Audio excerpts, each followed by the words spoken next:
everybody's spending a little more time at home right now, and a good time to do some home maintenance. So our tip this week is go around and check your doors and windows. During construction, we caulk all of these areas around the windows and around the doors.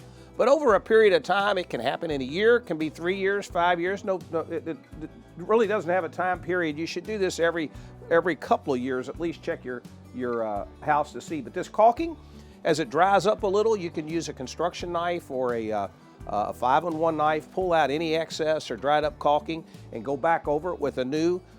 We recommend a silicone caulking.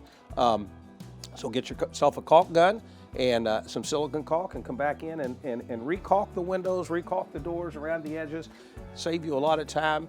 The moisture can't get in, and it's a good use of time right now and a good little project. The whole family can get involved in it.